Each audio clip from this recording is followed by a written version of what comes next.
그 국가의 이 형성 과정에 대해서 이런 식의 그 입장의 차이가 있는 것을 우리 한국이 어떻게 이해를 하고 교육을 하고 있는가 하는 그런 문제입니다. 근데 다 아다시피 분단의 원흉으로서 청업발을 이승만을 분단을 초래했습니다. 사실 분단은 저는 북한의 문제 책임이 있다고 생각합니다만 그 이야기 그렇게 어쨌든 간에 그 북한이 사실상 공산화하는 과정에서 나만만이라도 이승만 대통령의 그 표현을 들으면 몸이 병들었을 때 나머지 건강한 한쪽만이라도 살려서 장차 몸 전체의 건강을 회복해야 된다. 그게 그분의 철학이었는데 그 고도의 이념적 행위를 일신의 안일과 탐욕으로 이렇게 규정을 하고 나는 참여하지 않겠다 하는 이 그래서 제가 그 김구 선생의 그 비장한 민족주의적 그 통일에 대한 서원의 기초에 있는 대단히 뭐라 그럴까 비정한 도덕적 그 판단이 그 안에 들어가 있는 겁니다. 그래서 이걸 왜 이렇게 했을까 잘 이해를 못했어요. 오랫동안 이해를 못하다가 그 뒤에 한 4페이지 정도 오늘 불과 한 2년, 3년 됐습니다. 이 문서가 밝혀진 지.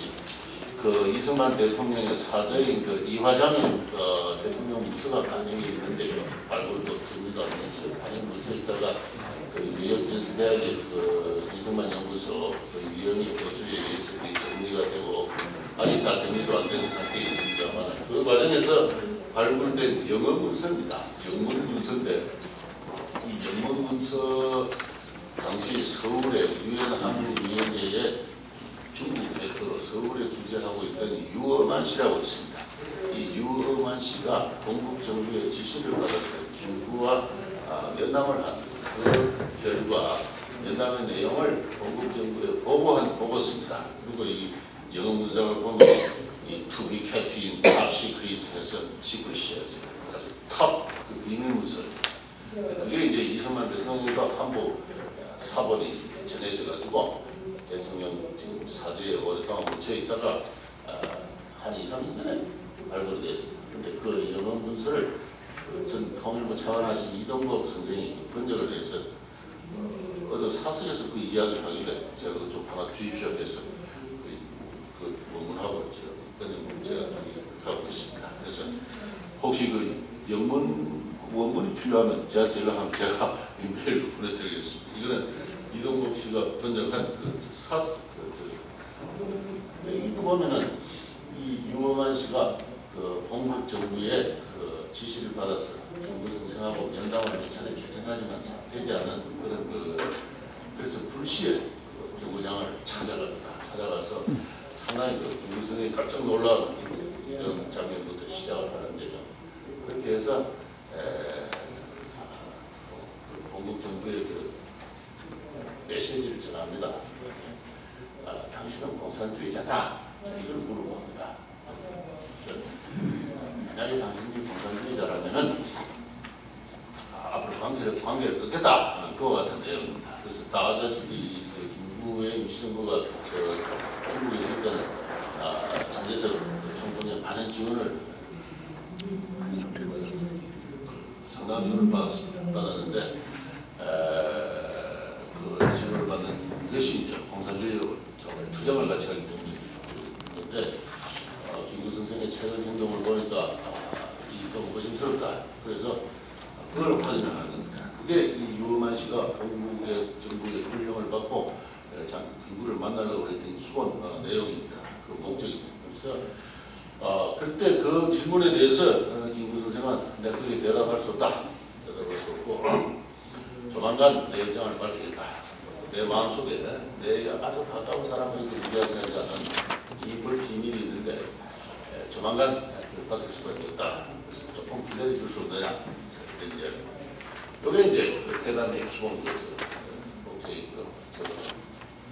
그 다음에는 이제 거의 끝나고 나서 그러면 이제 동국 정부가 나한테 위임한 임무는 끝났는데 내가 개인적으로 당신의 아들 김신 씨하고도 친구를 지내고 아주 친한 사이 마치 아버지에게 충원을 하는 그런 기분으로 한마디 하겠다.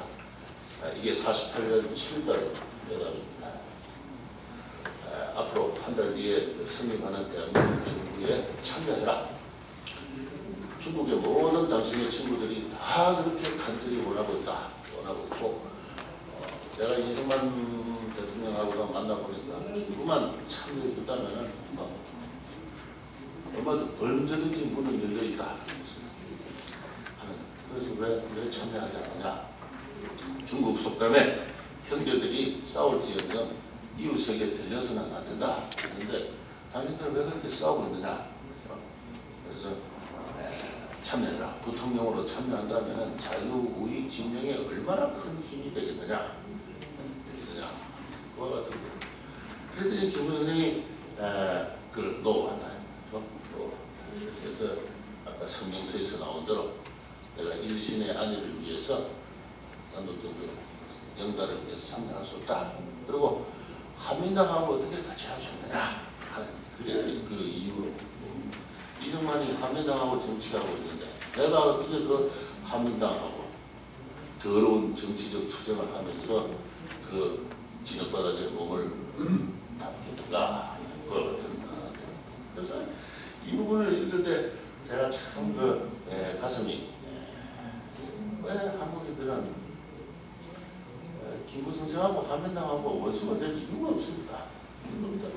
김구 선생은 참 영광스럽게도 위대하게도 고생을 하시면서 독립운동을 하신 분들이고 국내에 있는 그 한민당, 김성수 이런 분들은 저 대학을 세우고 공장을 세우고 또 신문사를 세우고 그래서 이 장차 독립에 대비해서 근대 문명 세력을 일으킨 분들 아닙니까?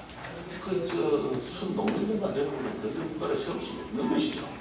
그래서 근대 문명을 이해를 하는 분들이 있어야 다만 그런 분들이 한 10%라도 있어야 이 근대 국가를 세울 수가 있고 장차 그런 그 기회가 도래할 때 이바지하고자 국민에서 참 온갖 그 일제의 그 차별과 부담을 뚫고 그렇게 노력하신 분들이 있어요. 이 두 분들이 뭐 이렇게 척질 이유가 없습니다. 척질 이유가 없는데 따라서 이 송진우나 이 한민당을 대표하는 분들은 이 좌익이 해방 집회에 발로를 할 때 중국에서 임시정부가 있다. 임시정부 봉대론을 내세우면서 돌아오기를 기다렸습니다.